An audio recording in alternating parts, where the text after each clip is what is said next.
Hello, and welcome back to medieval history. When you think of the Middle Ages, you probably picture knights, peasants, and castles. But hidden behind the stone walls of monasteries and royal courts was a world of complex engineering, intricate clockwork, and mechanical marvels that we would essentially call robots. Today, we're diving into the astonishing history of automatons, self-operating machines, and proving that the medieval mind was anything but simple.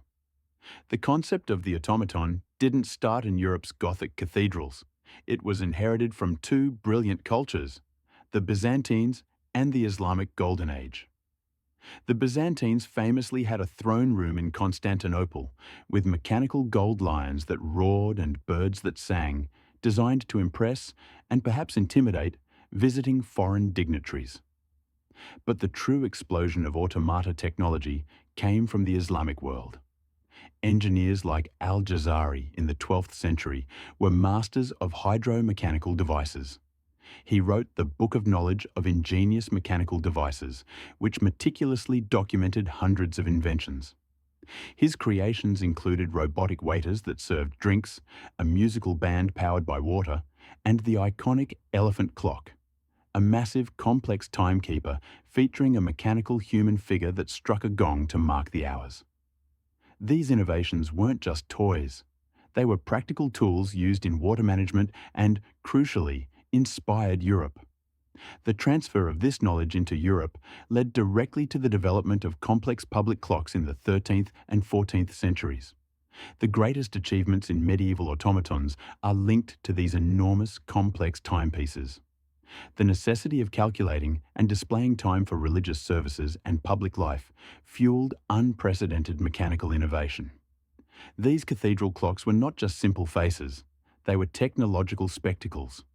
They often incorporated astronomical dials, showing the movement of the sun and moon, but more importantly for our topic, they included jacks and moving figures.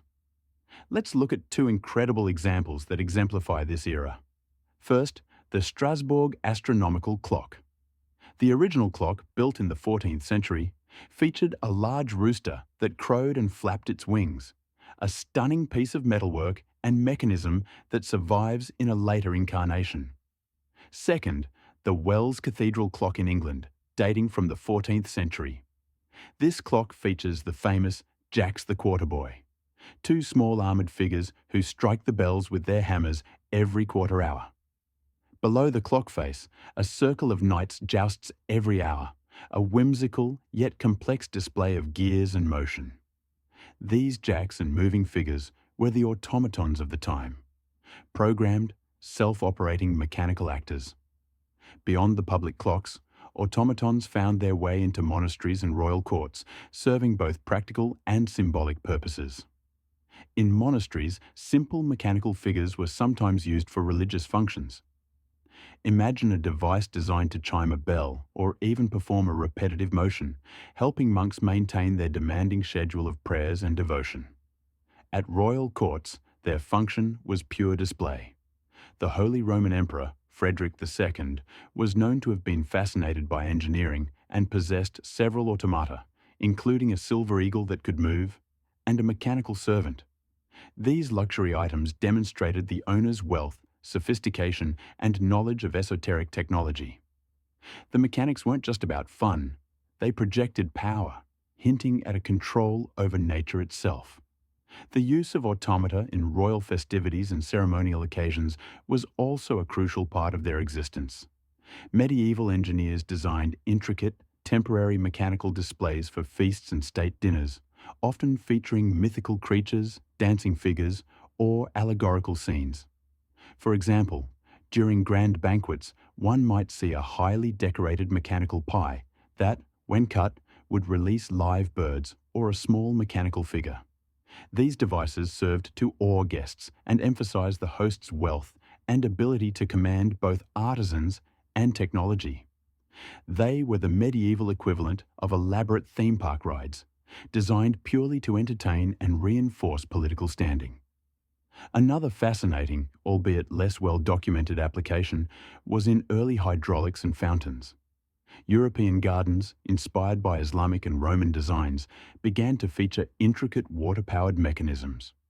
These weren't always humanoid, but they were true automatons, using the flow of water to create motion, sound, and surprise. They might include mechanical birds that sang when water filled a certain chamber, or statues that moved their arms as water pressure shifted. These devices were essentially hydraulic robots, demonstrating a mastery over fluid dynamics that paved the way for more sophisticated industrial machinery centuries later. The technology necessary to regulate the flow, pressure, and timing of these elaborate water features was astonishingly complex for the era.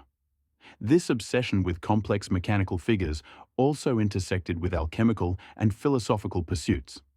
Many medieval scholars, particularly those interested in natural philosophy, saw automatons as a way to understand the very mechanics of the universe and even life itself. The construction of a perfect, moving clockwork figure was sometimes viewed as an attempt to replicate divine creation on a smaller scale, reflecting the era's blend of faith and intense intellectual curiosity. Legends surrounding figures like Albertus Magnus, a 13th century German scholar, often include stories of him creating a mechanical bronze head or even a speaking android, highlighting the medieval belief that mechanical life was within the grasp of skilled engineers and scholars. These stories, whether true or not, illustrate the medieval fascination with intelligent machinery. Perhaps the most astonishing, though somewhat later example, is the rumored mechanical monk or writing automaton. While many surviving examples are from the Renaissance, the idea of a fully humanoid robot that could write or perform complex actions captivated the medieval mind. The legends surrounding figures like Albertus Magnus, a 13th century German scholar, often include stories of him creating a mechanical bronze head or even a speaking android, highlighting the medieval belief that mechanical life was within the grasp of skilled engineers and scholars. These stories, whether true or not, illustrate the medieval fascination with intelligent machinery. So, why do these medieval robots matter? Because they fundamentally challenge the idea of the Dark Ages. The complex gearing, cams, linkages, and power sources required to build these automatons, whether water-powered like Al-Jazari's or spring-driven like the cathedral clocks, represent an unbroken lineage of technological sophistication from antiquity right through the Renaissance.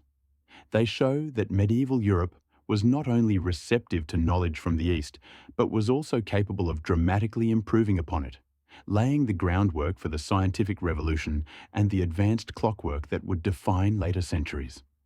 The automaton was the intersection of theology, astronomy, and engineering, a brilliant mechanical symbol of the medieval world.